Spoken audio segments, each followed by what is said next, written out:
Welcome back dear students. आज के इस वीडियो ट्यूटोरियल में आपको purification and characterization of organic compound के बारे में कराऊंगा। और ये ऑर्गेनिक केमिस्ट्री का जो टॉपिक है, सिलेबस है मास्टर कैडर का, उसका सबसे फर्स्ट यही टॉपिक है, purification and characterization of organic compound. तो इसको ब्रीफ में करवाएंगे, थोड़ा एनसीईआरटी से है, थोड़ा ये अदर बुक से आपको करवा रहा हूँ आपकी बेटर अंडरस्टैंडिंग के लिए। चलिए शुरू करते हैं। पहले आता है क्राइटेरिया ऑफ प्योरिटी। प्योर हम कैसे मानते हैं? अगर आपने प्योरिटी को स्टडी करना है ऑर्गेनिक कंपाउंड को, for its identification the given organic compound must be obtained in the purest form. Purest होना चाहिए, उसमें कोई अबनॉर्मेलिटी नहीं होनी चाहिए, इसलिए उसका आइडेंटिफिकेशन अच्छी हो जाएगी। After purification the organic compound its purity has to be check before further analysis such as detection और estimation of element present in it. तो इसको प्यूरिफिकेशन के बाद डिटेक्ट करना होता है, चेक करना होता है। The usual test imply to serve as criteria of purity depend on the nature of compound. तो काफ़ी नॉर्मल टेस्ट हैं जिससे हम प्योरिटी चेक कर सकते हैं, उससे कंपाउंड के नेचर के ऊपर वो सारी चीज़ें डिपेंड करती हैं। फर्स्ट ऑफ ऑल अगर बात करें मेल्टिंग पॉइंट की, जो प्योर ऑर्गेनिक कंपाउंड है उनका sharp and fix melting point होता है, यानी उनका पर्टिकुलर ही मेल्टिंग पॉइंट होगा, उसमें कोई फ्लक्चुएशन नहीं आएगी। जो ऑर्गेनिक कंपाउंड का जो मेल्टिंग पॉइंट है उसको डिटरमिन करते हैं experimentally by capillary tube method, उसको हम कहते हैं सिवलॉफ मेथड। नोट कर लीजिए, इससे हम उसका मेल्टिंग पॉइंट करते हैं। If it tallies with its value the given table and it's sharp melt over a narrow range 0.5 to 1 K then it's pure. अगर इसमें थोड़ा सा 1 केल्विन या हाफ केल्विन का डिफरेंस आ रहा है तो हम इसको प्योर मान लेते हैं। सो इसकी ब्रॉड रेंज 5 से 10 हो तो इसको इम्प्योर कहेंगे। अगर 5 केल्विन या 10 केल्विन के बीच फ्लक्चुएशन आए तो उसको हम इम्प्योर कहेंगे। जैसे बेंजोइक एसिड है, उसका मेल्टिंग पॉइंट है 394 से 395, बट जब इम्प्योरिटी आ जाएगा वो 398 से 402 हो जाएगा। सेकेंड है fixed mixed melting point. It is one of the best method. Purified sample को मिक्स किया जाता है small quantity of the pure compound and the empty of the mixture is determined. So जो आपने प्योरीफाइड किया उससे original थोड़ा mix कर देंगे, फिर उसका एम्पिटी देखेंगे। जो MPT of the mixture is same as that the pure compound the sample is pure, otherwise it need further purification. उससे मिलाने से अगर सेम आ रहा है तो हम उसको सेम मानेंगे, अगर फिर भी फ्लक्चुएशन आ रही है तो उसको दोबारा हम प्योर करेंगे। उसके बाद आता है बॉइलिंग पॉइंट। बॉइलिंग पॉइंट जो है इसको एक्सपेरिमेंटली भी डिटरमिन किया जाता है और टैली किया जाता है टेबल के साथ। इसमें भी मिक्स्ड बॉइलिंग पॉइंट निकालते हैं, जो मैंने आपको बताया ओरिजिनल से जो प्योर किया उसको मिला के फिर देखना है। इसके लिए शिवलॉफ मेथड है जो आपका मेल्टिंग पॉइंट के लिए है। सो अगर इसका शार्प फिक्स बॉइलिंग पॉइंट आ रहा है फिर वो प्योर होगा। उसके बाद आता है specific gravity and refractive index. जो specific gravity and refractive index है, this is another criteria for purity. So liquid के लिए शार्प कांस्टेंट वैल्यू आती है specific gravity and refractive index की, ये भी एक क्राइटेरिया है प्योरिटी का। मॉडर्न एंड सोफिस्टिकेटेड मेथड जो है इसमें स्पेक्ट्रोस्कोपी आती है और फास्ट है, मोर रिलायबल मेथड है इन दीज डे। यानी अगर ये टेस्ट कामयाब नहीं आ रहे, फिर जो स्पेक्ट्रोस्कोपिक एनालिसिस है वो इसका बेस्ट आपको रिज़ल्ट दे देता है, उससे हम 100% इसकी प्योरिटी चेक कर लेते हैं। Purification of the organic compound. अब ऑर्गेनिक कंपाउंड को हम प्योर कैसे करेंगे? फर्स्ट इसमें आता है crystallization. This is based on the fact that certain organic जो सब्सटेंस हैं डिज़ोल्व करते हैं partially in solvent and their solubility increase with increase temperature. So कई ऐसे ऑर्गेनिक कंपाउंड होते हैं वो पार्शली सॉल्युबल होते हैं और उसकी जो सॉल्युबिलिटी है पानी जो जब हम इसको डिज़ोल्व करते हैं किसी सॉल्वेंट में टेम्परेचर बढ़ाने से बढ़ती है। Excess of solid substance is heated at higher temperature with selected solvent near its boiling point. कितना कर सकते हैं? जो सैचुरेट सोल्यूशन जो इससे आता है उसको फ़िल्टर कर लिया जाता है by the still hold to remove the insoluble impurity. फिर बाकी जो रह जाता है उसमें इम्प्योरिटी होती है। जो क्लियर सोल्यूशन है उसको फिर कूल किया जाता है, सॉलिड ऑर्गेनिक कंपाउंड उससे सेपरेट हो जाता है, उसको क्रिस्टल कहते हैं। यानी जो फिल्टर से बचता है उसको फिर आगे गर्म करते हैं, बॉयल करते हैं, फिर उससे जो सॉलिड रह जाता है वो क्रिस्टल हो जाता है। जो प्योर सॉलिड है is filter out and dried the suitable solvent इसके लिए नीडेड है, जो कि सूटेबल सॉलिड जो डिज़ोल्व कर लेता है सब्सटेंस को at given temperature, in which the purity are insoluble और dissolve to such an extent that they remain in solution in the mother liquid upon crystallization. तो इम्प्योरिटीज़ जो है उसका भी यहाँ रोल है, वो इसमें रहती है। नेक्स्ट है which is not highly inflammable, solvent को जल्दी आग पकड़ने वाला नहीं होना चाहिए। Which does not react chemically, कोई रिएक्शन ना करे। इसमें वाटर, अल्कोहल, ईथर को हम यूज़ करते हैं क्रिस्टलाइजेशन में। उसके बाद क्लोरोफॉर्म भी है, कार्बन टेट्राक्लोराइड है, बेंजीन है, एसीटोन है, पेट्रोलियम ईथर है, ये एग्जांपल है। जैसे आपके पास बेंजोइक एसिड है mix with naphthalene can be purified by hot water. Iodoform को क्रिस्टलाइज किया जाता है अल्कोहल से। नेक्स्ट है फ्रैक्शनल क्रिस्टलाइजेशन। इससे हम सेपरेट करते हैं mixture of two compound which are soluble in same solvent but their solubility different. तो इसमें दो को हम ले लेते हैं बट उनकी सेम सॉल्वेंट में सॉल्युबिलिटी अलग अलग होती है। Hot saturated solution of the mixture is allowed to cool when a less soluble compound crystallize either earlier than more the soluble compound. जो जल्दी सॉल्युबल हो जाता है वो डिज़ोल्व हो जाएगा आराम से, जिसकी सॉल्युबिलिटी कम है उसको ज़्यादा टेम्परेचर के साथ हम इसको क्रिस्टलाइज कर लेते हैं। तो जैसे आपको मैं बात बता रहा हूँ, ग्लूकोज एंड फ्रक्टोज हैं, ये सॉल्युबल है वाटर में, अल्कोहल में। ग्लूकोज जो है लेस सॉल्युबल है लिखा हुआ है, then fructose both is solvent and thus crystallize first. Glucose जल्दी क्रिस्टल में कन्वर्ट हो जाता है। सोडियम सल्फेट लेस सॉल्युबल है, then the sodium dichromate more soluble है, इसको फ्रैक्शनल क्रिस्टलाइजेशन से कर लेते हैं। पोटाशियम ऑक्सीक्लोराइड लेस सॉल्युबल है, पोटाशियम क्लोराइड मोर सॉल्युबल है। तो दो यानी डिफरेंट जो कंपाउंड है उसको हम सेम सॉल्वेंट में लेते हैं। जो जल्दी डिज़ोल्व हो जाता है तो वो ज़्यादा आगे सॉल्युबलाइज हो जाएगा, जो कम डिज़ोल्व होता है उसकी क्रिस्टलाइजेशन पहले हो जाती है। उसके बाद आता है सब्लिमेशन। इसमें क्या है, कुछ ऐसे सब्सटेंस हैं directly from solid to vapour, solid से डायरेक्टली वेपर की फॉर्म में आ जाते हैं, उसको हम सब्लिमेशन कहते हैं। इससे हम लिक्विड स्टेज नहीं आती, डायरेक्टली वेपराइज फॉर्म आ जाती है। The only substance having the vapour pressure equal to the atmospheric pressure much below their respective melting point sublimize can be purified by this method. तो इससे हम उसका वेपर प्रेशर जो है एटमॉस्फेरिक प्रेशर से आइडिया ले लेते हैं। इससे हम प्योरीफिकेशन कर सकते हैं, जैसे salicylic acid, mercury chloride, aluminium chloride, ferrous chloride, ammonium chloride, camphor, naphthalene, benzoic acid, anthracene, phthalic anhydride. इससे हम सब्लिमेशन से इनको सेपरेट करते हैं। उसके बाद फ्रेंड्स आता है डिस्टिलेशन। डिस्टिलेशन में है, इसमें हीट करना है लिक्विड को, उसको हम वेपर की फॉर्म में कन्वर्ट करेंगे, फिर वेपर को कंडेंस किया जाता है, फिर उसके लिक्विड बन जाते हैं। जो सिंपल डिस्टिलेशन है applied only for purification of liquid which boil without decomposition. Simple distillation उनकी की जाती है जिसकी कोई डिकम्पोजिशन नहीं होती, सीधा कंडेंस हो जाता है। At the atmospheric pressure and contain non volatile compound, इनमें कोई वोलेटाइल कंपाउंड नहीं होता। जैसे a mixture of two liquid can be separated and purified by distillation if their boiling point differ 30 to 50 K। दो आपने डिफरेंट लिक्विड लिए, अगर उसके बॉइलिंग पॉइंट का 30 से 50 केल्विन का डिफरेंस है, फिर हम उसको डिस्टिलाइज कर सकते हैं। जैसे हेक्सेन है उसका 342 है, टॉलिन का 384 है, इसको सेपरेट कर सकते हैं। उसके बाद आती है फ्रैक्शनल डिस्टिलेशन।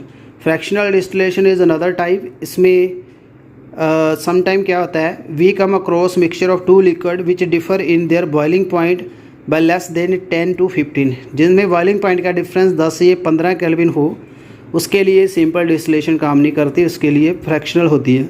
जैसे एसीटोन है उसका 329 है और मिथाइल अल्कोहल का 338 है, इसके लिए सिंपल डिस्टिलेशन यूज़फुल नहीं है, इसके लिए हम क्या करेंगे, आपको फ्रैक्शनल डिस्टिलेशन। तो fractional distillation must which utilize specially design column that is called fractionating column. इसमें फ्रैक्शनेटिंग कॉलम बनता है। जो फ्रैक्शनेटिंग कॉलम है special type of long glass tube होती है with obstruction to passage of rising vapour toward upward and that of liquid downward. जो vapour ऐसे ऊपर चले जाते हैं, जो आपका लिक्विड है वो नीचे आ जाता है, ये है फ्रैक्शनेटिंग कॉलम। आगे आपको एनसीईआरटी के डायग्राम से करवा दूंगा, मच बेटर क्लियरेंस होगी। इससे आप सिर्फ ये नोट कर लीजिए, एग्जाम्पल एंड अंडरस्टैंडिंग हो जाएगी। Separation of acetone and methyl alcohol इससे हो जाती है। Petroleum into gasoline, kerosene oil, diesel, इससे फ्रैक्शनल डिस्टिलेशन होती है। उसके बाद आती है स्टूडेंट्स जो वैक्यूम डिस्टिलेशन है, distillation under reduce pressure, pressure कम करके करते हैं। स्टीम डिस्टिलेशन, स्टीम डिस्टिलेशन में it is the co distillation with water.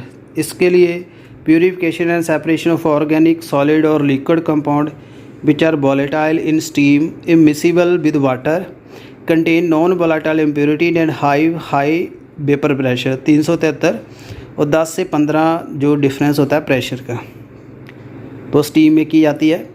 इसके एनालॉग टू है वैक्यूम, वैक्यूम से इसका एनालॉगस है, सेम तरीका है इसका, बट रीज़न डिफरेंट है। A liquid boil when its vapour pressure is equal to atmospheric pressure. जब वेपर प्रेशर एटमॉस्फेरिक प्रेशर से हो जाए तो वो बॉयल करना शुरू कर जाता है। Since in the steam distillation, the distillation mixture जो है इसमें steam and vapour of organic substance होते हैं। So the sum of the vapour pressure of the organic substance P1 and steam P2 equal to हो जाता है atmospheric pressure के। It follow from that the temperature of distillation of the vapour pressure of the organic substance is lower than the atmospheric pressure by an amount of the vapour pressure of the steam. So steam का vapour pressure का difference आता है, उसको minus कर देंगे तो substance कहा जाता है। इन अदर वर्ड जो ऑर्गेनिक सब्सटेंस हैं distil below it's normal boiling point without decomposition. Boiling point से पहले डिस्टिल हो जाते हैं और डिकम्पोज नहीं होते। जैसे एनालीन है नॉर्मली 457 पे बॉयल करता है, बट डिस्टिलेशन से 371 पे इसको किया जा सकता है। जो स्टीम डिस्टिलेशन का मेथड है यूज़फुल है to separate a mixture of two organic substance, one which is steam volatile while other is not. जो स्टीम की फॉर्म में वॉलेटाइल हो या दूसरा ना हो, उसके लिए यूज़फुल है। जैसे when the steam is pass through a mixture of ortho nitrophenol and para nitrophenol, जो vapour of steam carries the vapour of the ortho nitrophenol along with when its get condense in the receiver para nitrophenol is left behind the distillation flask. Ortho जो है vapour में चली जाती है, जो आपकी flask में क्या बचेगी, पैरा नाइट्रोफिनोल। नेक्स्ट है differential extraction. Differential extraction is another method of the purification. So separation का मेथड है from its the aqua solution bye shaking with its suitable solvent मिला के इसको शेक किया जाता है। जैसे ईथर है, क्लोरोफॉर्म है, बेंजीन है। तो this is the differential extraction. With the volume of extracting solvent available, extraction is more efficient, more complete. जैसे use in several small installment, then it is use all in one installment. थोड़ा थोड़ा करके आप अगर flask में shake करोगे तो जल्दी सेपरेट हो जाएगा, ज़्यादा करोगे तो टाइम लगेगा। जैसे बेंजोइक एसिड है वाटर से किया जा सकता है इस मेथड से। उसके बाद आती है क्रोमेटोग्राफी। क्रोमेटोग्राफी को डिस्कवर किया था रशियन बॉटनिस्ट था टेस्वेस्ट ने। ये मॉडर्न टेक्निक है separation, isolation, purification, identification of the constituent of the mixture. ये बेस है principle of the selective distribution और adsorption of the component of a mixture between two phase. दो phases होती हैं, एक होती है स्टेशनरी जो मूव नहीं करेगी, इसको फिक्स्ड फेज कहते हैं। दूसरी जो मूव करती है इसको मोबाइल फेज कहते हैं। Stationary phase can be solid और liquid, while the moving phase liquid या गैस होती है। When the stationary phase solid हो, the basis of adsorption, and when it is liquid, the basis of partition। जब solid होगी तो वो adsorption आ जाएगी, जब liquid होगा तो partition आ जाएगी। टाइप ऑफ क्रोमेटोग्राफी काफ़ी है, मैंने वीडियो डाले हुए हैं। adsorption कोलो thin layer, high performance, gas, paper partition. इसमें HPLC का video, gas chromatography, affinity chromatography के वीडियो आपको मिल जाएंगे। मैं आपको लिंक दे दूंगा, आप वहाँ से देख सकते हो। इसके क्या क्या मेथड है, क्या क्या यूजेस हैं देख सकते हो। इसमें mobile phase and stationary phase क्या होता है ये भी आप यहाँ स्टडी कर सकते हो।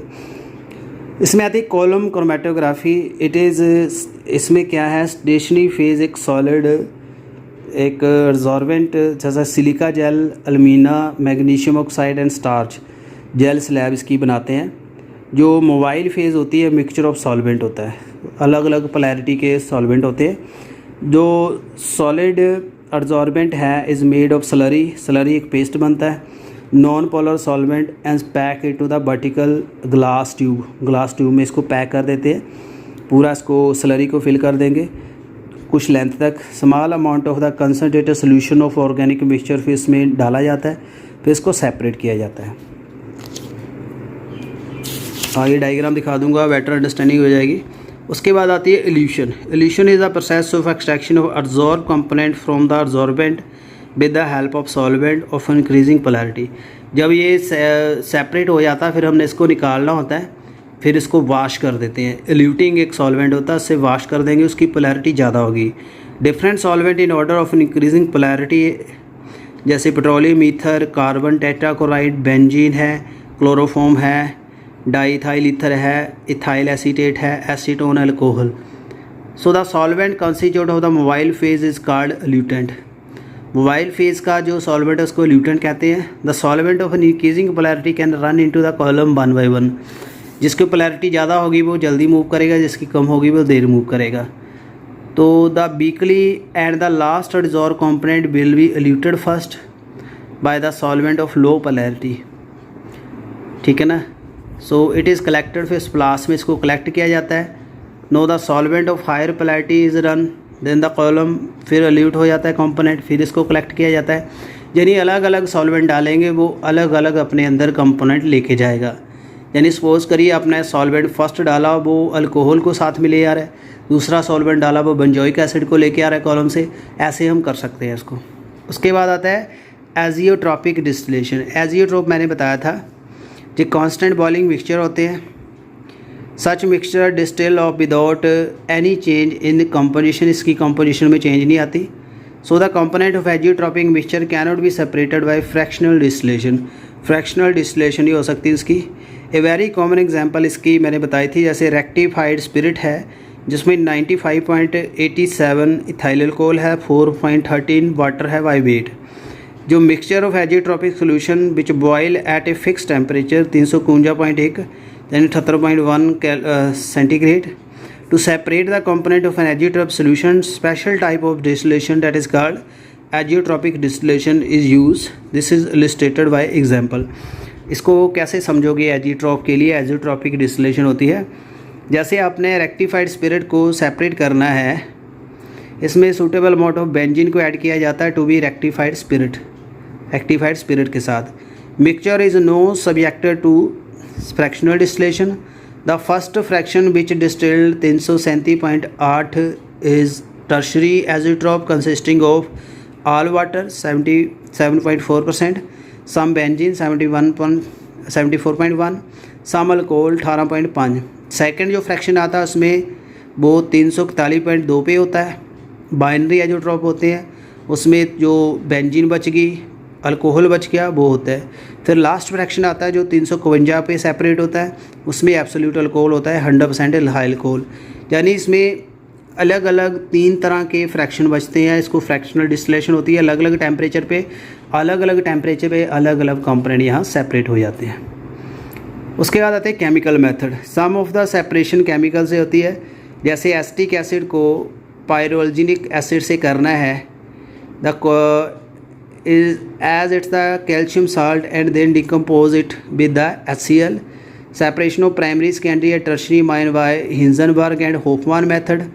We use benzene, sulfonyl chloride and diethyl oxalate respectively. Petroleum and coal को गोलदार को करना है from their acidic, basic and neutral component sulphuric acid is used for purification of carbonyl compound. Firstly convert them into their bisulphide में convert करना है sodium sulphate से treat करके, फिर डिकम्पोज करना है HCl एंड NaOH से। Glucose and fructose react with excess of phenyl hydrazone की एक्सेस से ये दोनों रिएक्ट कर जाते हैं, फिर बनाते हैं ग्लूकोसानाजोन और ओसोनाजोन।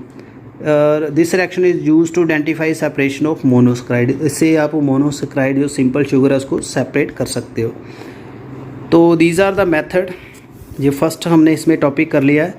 अभी मैं आपको कुछ डायग्रामेटिकली कराऊंगा, इससे आपको अच्छी अंडरस्टैंडिंग हो जाएगी। So students, this is the operators. देखिए ध्यान से, गो थ्रू होइए, इसमें क्या है बताइए मुझे। ये है सिंपल डिस्टिलेशन, ये आपकी लैब में होगा। स्कूल्स में जो ऑपरेटर्स होते हैं, जो अच्छी लैब्स होती है उसमें, कॉलेजेस में और बेटर ऑपरेटर्स होते हैं। Vapour of substance formed are condense and liquid is collected in conical flask. जो वेपर हैं वो कंडेंस हो जाएंगे कंडेंसर में, फिर फ्लास्क में लिक्विड आ जाएगा। इसको बॉयल करेंगे, फिर यहाँ थर्मोमीटर है, टेम्परेचर सेट है यहाँ, फिर कंडेंस होके वेपर यहाँ आ जाएंगे, फिर यहाँ आ जाएंगे, यहाँ से वाटर ऐड करोगे। यानी एक जगह से ठंडा पानी आता है, एक जगह से गर्म पानी आता है। ये सिंपल डिस्टिलेशन का ऑपरेटर्स है, देख लीजिए, होपफुली आपने लैब में देखा होगा। उसके बाद है fractional distillation. This is for fractional distillation. Vapour of the lower boiling point fraction reach the top of the column first followed by vapour of high boiling point. जिसका लोअर बॉइलिंग पॉइंट है वो top में पहले आ जाएंगे, जो जिसका ज़्यादा है वो बाद में आएंगे। यानी जो जल्दी बॉयल हो जाएगा वो जल्दी जहाँ कंडेंस होकर कलेक्ट हो जाएगा, जो बाद में होगा वो बाद में होगा। यानी सपोज़ करिए 40 डिग्री सेंटीग्रेड पे हो गया, सेपरेट हो गया, फिर हम जितना यहाँ कंडेंस हो गया 40 के टेम्परेचर सेट कर देंगे, जहाँ नीचे से फ्लेम बंद कर देंगे। तो आपने सेलेक्ट कर लिया, फिर आगे बॉयल करोगे। सपोज़ करिए 45 सेंटीग्रेड पे कुछ आ रहा है, फिर दूसरी बार 45 वाला यहाँ कलेक्ट कर लोगे। सो जितनी जल्दी बॉयल हो जाता है उतनी जल्दी कलेक्ट हो जाएगा कंडेंस होके। नेक्स्ट देखिए, different type of fractional column. ये कॉलम पैकिंग है, इसमें जो ग्लास बीड भरे या जब आप सिलिका जेल की स्लरी भर देते हो यहाँ पे, फिर इसमें आप धीरे धीरे मिक्सचर ऐड करते हो, तो मिक्सचर धीरे धीरे सेपरेट होता है, तो फिर ल्यूटेंट से इसको सेपरेट कर लेते हैं। ये सिंपल पैक है, ये बबल प्लेट कॉलम है, दो तरह के कॉलम होते हैं। उसके बाद है डिस्टिलेशन अंडर रिड्यूस प्रेशर, कम प्रेशर में करनी है। जैसे liquid boil a temperature below its vapour pressure by reducing the atmosphere. Atmospheric pressure कम करना है, तो इसमें क्या लगा, यहाँ पानी गर्म हो रहा है, capillary tube to regulate the air, यहाँ से एयर रेगुलेट होगी, स्टॉप कॉक, जहाँ से क्लोक हवा को कंट्रोल करने का कॉक है, जहाँ सिंक को चली जाएगी जो एयर है, जहाँ थर्मोमीटर है। उसके बाद वाटर, यहाँ से ठंडा पानी ऐड किया जाएगा, जहाँ से गर्म पानी आएगा, यानी आधी साइड गर्म पानी होता है, आधी साइड ठंडा पानी। यहाँ वैक्यूम पंप है, इसमें जो प्रेशर है कम कर देना है।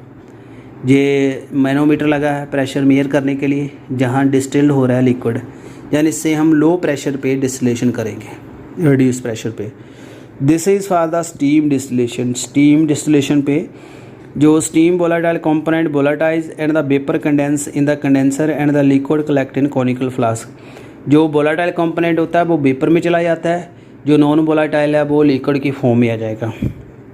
ये सेफ्टी ट्यूब है, कंडेंसर वाटर वेपर यहाँ आ जाएगा, तो यहाँ बॉयल हो रहा है कंपाउंड, फिर यहाँ पे डिस्टिल्ड लिक्विड यहाँ आ जाएगा। यानी जो कंडेंस वेपर है यहाँ आ जाएंगे, यहाँ से हम आप कलेक्ट कर सकते हो, इसको ओपन करके आपके पास यहाँ आ जाएगा जो आपने सेपरेट कर लिया। जो नॉन वोलाटाइल है वो आगे जाके यहाँ कलेक्ट हो जाएगा। उम्मीद करता हूँ अभी आपको अच्छे से डायग्रामेटिकली जो मैंने पीछे थ्योरेटिकली बोला है आपको समझ आ रहा होगा। और ये है डिफरेंशियल एक्सट्रैक्शन। कंपाउंड की एक्सट्रैक्शन करनी है based on the difference in solubility. Solvent की लेयर बन रही है, organic compound in aqueous layer, यहाँ आ गया। Organic compound in the solvent layer, जो सॉल्वेंट लेयर में आ गया, यानी जो सॉल्युबलाइज होकर नीचे चला गया। ये एक्वस लेयर यहाँ आ गई, अलग अलग यहाँ लेयर बन रही है। उसके बाद क्रोमेटोग्राफी का बताया, ये कॉलम क्रोमेटोग्राफी है, इसमें पैकिंग की हुई है। ये कंपोनेंट के 3 कंपोनेंट डाले हुए हैं, सॉल्वेंट डाला है, ये आपकी स्टेशनरी फेज़ है जिसमें आपने कॉलम तैयार किया है। फिर आगे ABC जहाँ इकट्ठे हैं ना, फिर जब सेपरेशन हुई, पहले A सेपरेट हो गया, फिर BC का मिक्सचर आ गया, बाद में ABC। जो सबसे लाइट जिसका मॉलिक्यूलर वेट कम होगा वो जल्दी सेपरेट हो जाएगा। तो यहाँ पता चल रहा है BC सबसे लाइट है, सबसे ज़्यादा A का मॉलिक्यूलर वेट है। फिर जैसे यहाँ इसका ओपन करेंगे, इसको कलेक्ट कर सकते हैं, फिर इसको कलेक्ट कर लेंगे, फिर इसको कर लेंगे। Thin layer chromatography, thin layer में जो एक ग्लास स्लैब होती है, इसके ऊपर सिलिका की स्लरी डालते हैं, फिर यहाँ डॉट लगा देते हैं सैंपल के, फिर सॉल्वेंट रन करता है ऊपर, फिर आपको यहाँ कलर बैंड आ जाते हैं। निन हाइड्रीन एक सोल्यूशन होता है, इसकी स्प्रे करने से फिर ओवन में इसको रखते हैं, फिर इसके आ जाते हैं। डेवलपमेंट ऑफ क्रोमेटोग्राफ, ऐसे फिर इसकी जो देखना है बेस लाइन से कितना इंक्रीज़ हुआ है, एक्स बाई कितनी डिस्टेंस ट्रैवल की है, उसके हिसाब से हम इसको निकालते हैं। उसको कहते हैं retardation factor. Distance moved by substance from base line x, distance move by solvent from base line.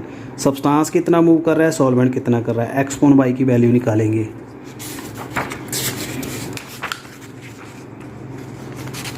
ये पेपर क्रोमेटोग्राफी है, इसमें एक बिक बना देते हैं, पेपर को रख देते हैं ऊपर, तो यहाँ डॉट लगा देंगे, सेम ही ऐसे रन करेगा। आई होप आपको इतना समझ आ गया होगा।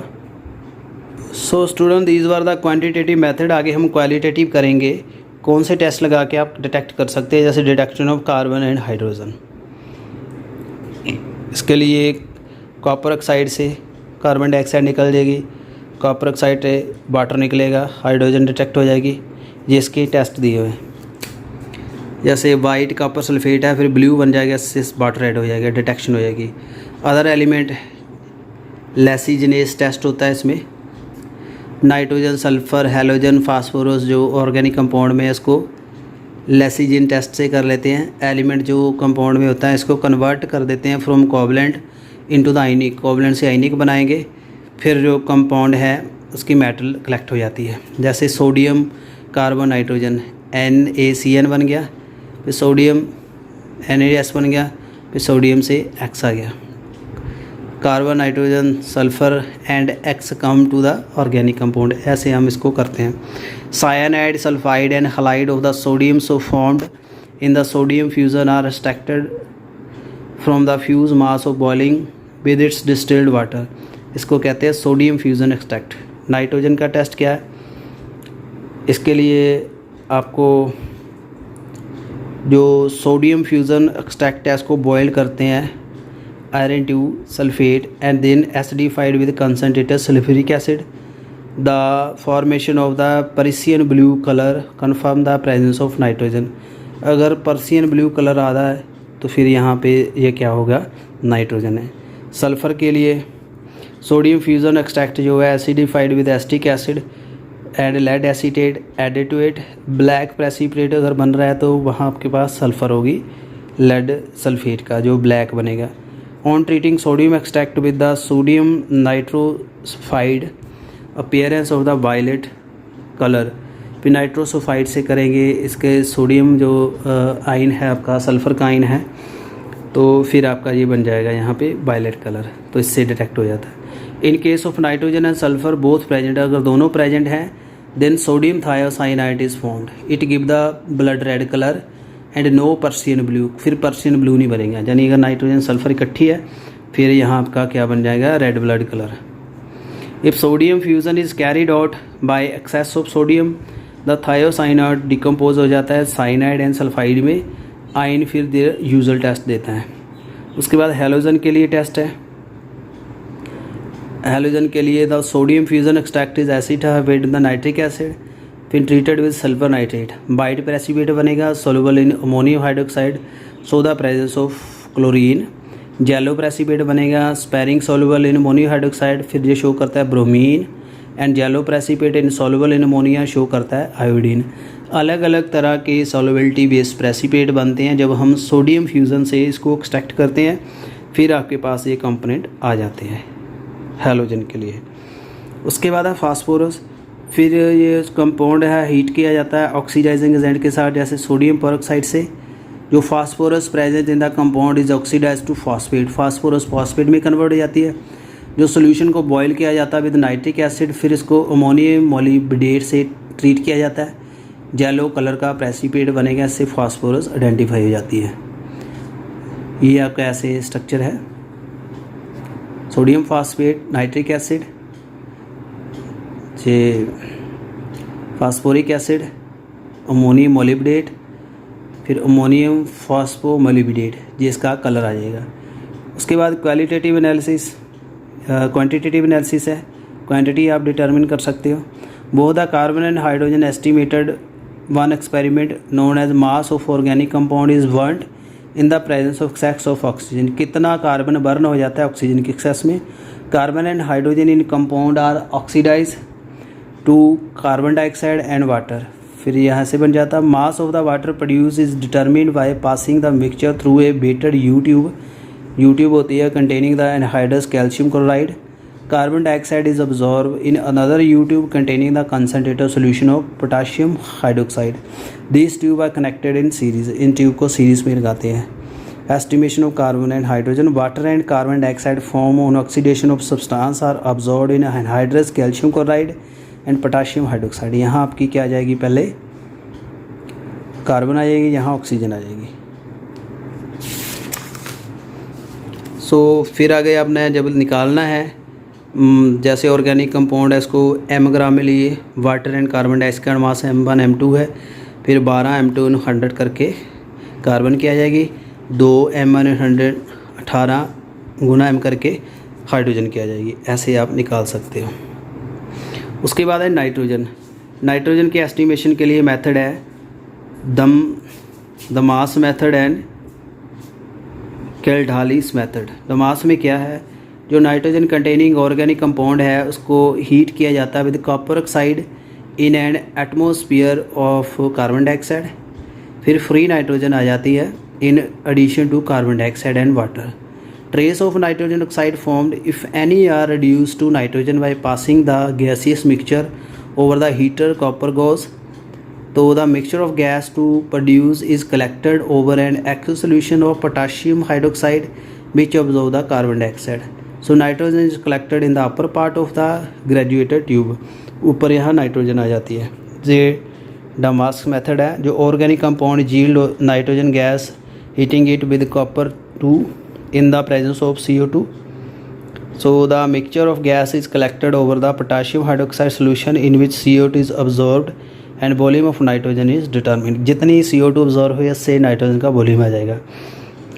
यहाँ देखिए ये नाइट्रोमीटर है, नाइट्रोजन है, मरकरी सील है, यहाँ कार्बन डाइऑक्साइड की जारी फर्नेस है, CO गॉज जाली लगी है कॉपर ऑक्साइड की, copper oxide organic compound, coarse copper oxide, reduce copper gauze. तो ऐसे ये फॉर्म कन्वर्ट हो जाती हैं।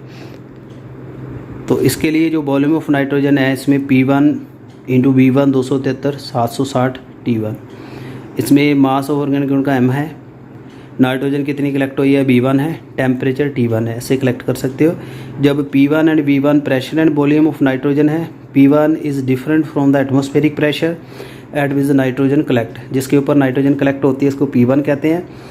वैल्यू ऑफ P1 यहाँ ऑब्टेन की जाती है, P1 atmospheric pressure minus aqueous tension. Aqueous tension निकाल देंगे, जो 22,400 ml of nitrogen 2.5 gram weight है, तो इसमें आपका इतना आ जाएगा। तो यहाँ ऐसे नाइट्रोजन की परसेंटेज आप निकाल लोगे कितना वॉल्यूम कलेक्ट हुआ है। तो यहाँ से वॉल्यूम जो कलेक्ट हुआ है यहाँ आपके पास आ जाएगा, इसमें पुट कर देनी है value. This method is the Dumas method. Next is the Kjeldahl's method, most important method. इसमें जो कंपाउंड में नाइट्रोजन होती है उसको हीट किया जाता है with the concentrated sulphuric acid. The nitrogen in the compound get converted into ammonium sulphate. Nitrogen ammonium sulphate में कन्वर्ट हो जाएगा। जो रिजल्टिंग एसिड मिक्सचर को देन हीट किया जाता है with excess of the sodium. Excess of sodium hydroxide से heat किया जाता है मिक्सचर को, जो एसिडिफाइड बनता है। फिर अमोनिया गैस लिबरेट होती है, अब्जॉर्ब होती है in excess of the standard solution of sulphuric acid. Amount of the ammonia produce is determined by estimating mole of sulphuric acid consume. Sulphuric acid कितना कंज्यूम होगा, it will equal to the ammonia. So it is done by estimating the unreacted sulphuric acid left after the absorption of ammonia. कितना बाकी sulphuric acid बच गया उससे कर सकते हैं। Difference between the initial amount of acid then left, कितना initial final बचा ऐसे कर सकते हैं। जैसे ऑर्गेनिक कंपाउंड में सल्फ्यूरिक एसिड कर दिया, ये बन गया अमोनियम सल्फेट, NaOH से किया sodium sulphate, ammonia, water. Ammonia sulphuric acid से अमोनियम सल्फेट बन गया। तो इसमें कैसे करोगे, लेट करिए mass of the organic compound m gram है, volume of sulphuric acid of molarity m, इसको BmL ले लिया। Volume of NaOH of molarity m, इसको B1 ले लिया। तो B1 m of NaOH molarity equal to V1/2 of the sulphuric acid. तो इसमें जो वॉल्यूम ऑफ सल्फ्यूरिक एसिड जो अनयूज़ है B minus B one upon two करेंगे। B minus B one upon two of जो मोलैरिटी एम सल्फ्यूरिक एसिड है equal to 2 B minus B one upon two solution of molarity NH3 जो बनेगा। 1000 ml of 1 molar ammonia में 17 gram ammonia होता है और 14 gram of nitrogen. ठीक है, तो 2 B minus B one of इसमें क्या आ जाएगा 14 into M into 2 B minus B one upon 2000 gram. तो ऐसे परसेंटेज इसकी निकल सकती है। जो कल्डाल्स मेथड है it is no applicable to compound containing nitrogen in nitro and azo group. Nitro and azo group वाली नाइट्रोजन डिटेक्ट नहीं हो सकती। And nitrogen present in the ring, pyridine ring में उसको भी नहीं कर सकते। क्योंकि दो compound does not change in the ammonium sulphate, in condition में अमोनियम सल्फेट नहीं बनता रिंग कंपाउंड से। उसके बाद है हैलोजन। हैलोजन के लिए जो कैरियस मेथड है इसमें जो मास ऑफ ऑर्गेनिक कंपाउंड है इसको हीट किया जाता है with the fuming nitric acid in the presence of the silver nitrate. तो contained in the hard glass known tube as the Carius tube in the furnace. जो कार्बन एंड हाइड्रोजन है present in the compound are oxidized to carbon dioxide and water. The halogen present form corresponds to silver halide is filtered, washed, dry and baked. उसका बेट करते हैं। तो इससे जो compound M ग्राम लिया, मास जो सिल्वर हलाइड का M1 आ गया, 1 मोल इसका जो X इसमें है कंटेन एटम, तो इसमें atomic mass of halide into M1 molecular weight of halide. तो परसेंटेज को 100 से मल्टीप्लाई करके निकाल लोगे। जो कल्डाल्स मेथड है ये इसका अपरेटस है, ये छूट गया था, इसको देख लीजिए ध्यान से। कल्डाल्स मेथड है, इसमें जो ऑर्गेनिक कंपाउंड है इसमें कॉपर सल्फेट सल्फ्यूरिक एसिड है। ये कल्डाल्स फ्लास्क लगी हुई है, इसका स्पेशल नेम है digestion heating in the Kjeldahl's flask, इसको ये डाइजेस्ट कर रहा है। उसके बाद ये डिस्टिलेशन है, इसमें जो कंटेंट ऑफ कल्डाल्स फ्लास्क इसका जो कंटेंट है इसमें भी डाल दिया, ट्रांसफ़र कर दिया डाइजेशन के बाद, फिर यहाँ NaOH डाल दिया। ये ट्रैप लगा हुआ कल्डाल्स ट्रैप है, इससे वाटर बाहर निकल जाएगा, यहाँ से वाटर ऐड करना है कंडेंस से। तो जो वॉल्यूम है एसिड का यहाँ आ जाएगा, इसमें जितना एसिड बचा उसकी वैल्यू पुट करके इक्वेशन में निकाल सकते हैं। तो ये हम हैलोजन का आपको समझ आ गया था। इसकी कैरियस ट्यूब होती है, इसमें ये देख लीजिए ऑर्गेनिक कंपाउंड है जो फ्यूमिंग नाइट्रिक एसिड है, सिल्वर नाइट्रेट इसके अंदर है, 2 सेंटीमीटर लेंथ है, तो सील्ड कैपिलरी है, टोटल इसकी 50 सेंटीमीटर है। उसके बाद sulphur, mass of organic compound heated in Carius tube with sodium peroxide of fuming nitric acid. Sulphur present in the compound is oxidised to sulphuric acid. It is precipitated as the barium sulphate by adding the barium chloride. Barium chloride add कर से barium के filter बन जाते हैं। Precipitate को filter किया जाता है, फिर इसका बीट किया जाता है। ऑर्गेनिक कंपाउंड M ग्राम मान लीजिए, बेरियम सल्फेट का M1 आ गया। जो बेरियम सल्फेट है वो 233 ग्राम बेरियम सल्फेट यानी 32 ग्राम सल्फ़र। M1 जो बेरियम सल्फेट है इसमें 32 M1 है, 233 ऑफ सल्फ़र, परसेंटेज सल्फ़र की ऐसे निकल जाएगी। उसके बाद फास्फोरस, फास्फोरस को हम करते हैं, इसमें भी fuming nitric acid bear upon the phosphorus present a compound oxidised phosphoric acid.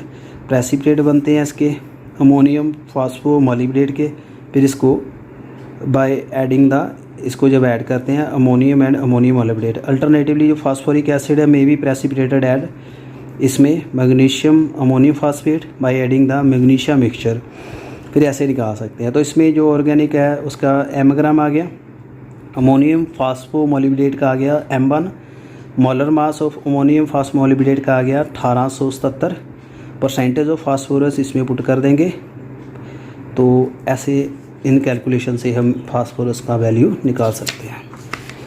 Oxygen, oxygen के लिए percentage of oxygen organic compound में कैसे करते हैं, difference between the total percentage of composition 100 and the sum of percentage of the all element. However the oxygen can also be estimated directly. जैसे definite mass of organic compound decompose by heating in steam nitrogen gas, mixture of gas product containing oxygen pass of the red hot coke, then the oxygen converted into carbon monoxide, carbon monoxide बन जाएगी।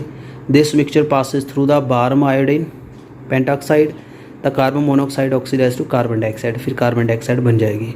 Compound है oxygen है, other gases है, carbon है carbon monoxide, फिर iodine pentoxide से carbon dioxide.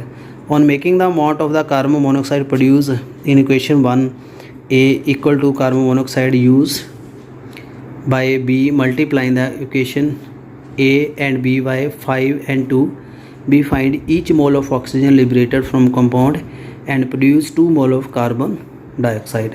जैसे 88 gram of carbon dioxide obtain अगर 32 ग्राम ऑफ ऑक्सीजन लिबरेटेड। मानिए जो मास of organic compound m gram है, mass of carbon dioxide m1 है, m1 of carbon dioxide obtain from 32 into m1 88 इतने gram oxygen, oxygen percentage 100 से कर सकते हैं। सो ये मेथड से क्वांटिटेटिव एंड क्वालिटेटिव मेथड उम्मीद करता हूँ आपको समझ आ गए होंगे। बाकी एनसीईआरटी मेरी दी हुआ कुछ एक्स्ट्रा है वो आपके लिए करवा रहा हूँ, ये आपने पढ़ लिए होंगे मेथड सारे।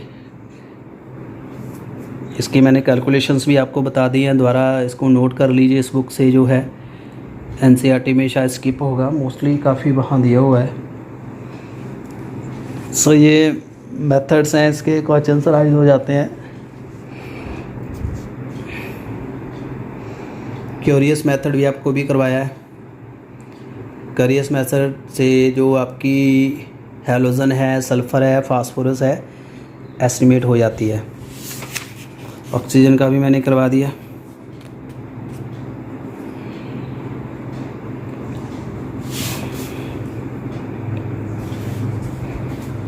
मॉलिक्यूलर मास भी आप डिटेक्ट कर सकते हैं, जैसे विक्टर मेयर टेस्ट है, ये पता ही है आपको। जो विक्टर मेयर टेस्ट है, vapour obtain displace and equal volume of air into the graduated tube.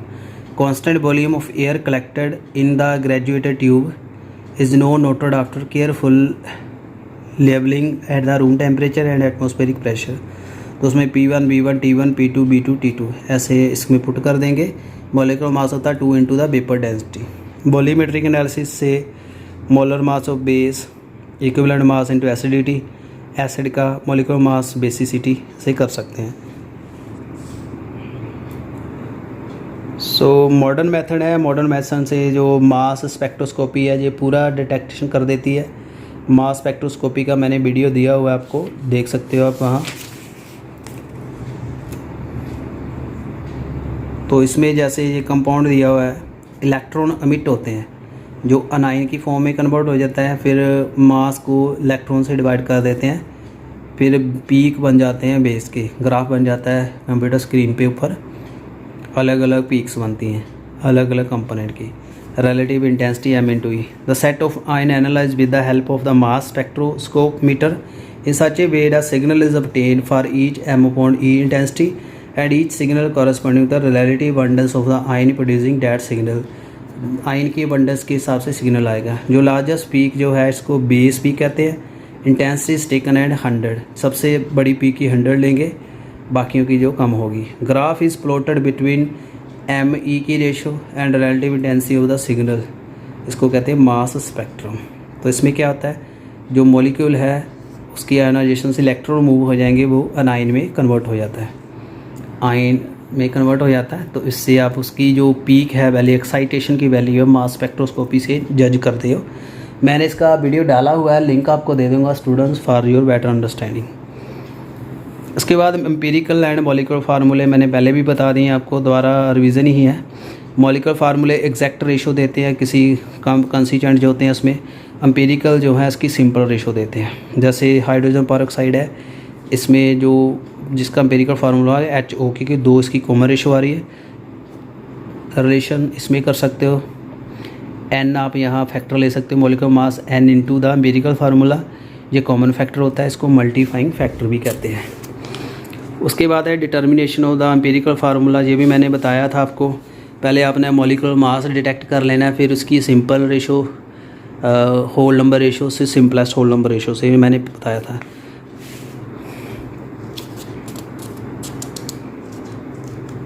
एक यहाँ दिया हुआ है, प्रॉब्लम दी हुई है समझने के लिए। जैसे 0.45 ऑफ एसिड है, इसमें कार्बन है, हाइड्रोजन, नाइट्रोजन है, इसकी give the combustion 1.1 gram of carbon dioxide, 3 gram water. Empirical formula क्या है, इसमें कार्बन की परसेंटेज निकाल दीजिए। टोटल 12 को 44 से कर दिया, कार्बन का मास कंपाउंड का 100 से कर दिया, फिर हाइड्रोजन की निकाल दी, फिर नाइट्रोजन की 100 से निकाल के घर तीनों की आ गई। तीनों को परसेंटेज कार्बन, हाइड्रोजन, नाइट्रोजन की, फिर इसका एटॉमिक मास ले लिया, फिर एटॉमिक मास से परसेंटेज को डिवाइड कर दिया, एटॉमिक रेशो आ गई, फिर इसकी सिंपलेस्ट रेशो आ गई 3:4:1। तो ये इसका सिंपलेस्ट रेशो आ रहा है, तो यही इसका एम्पिरिकल फार्मूला है।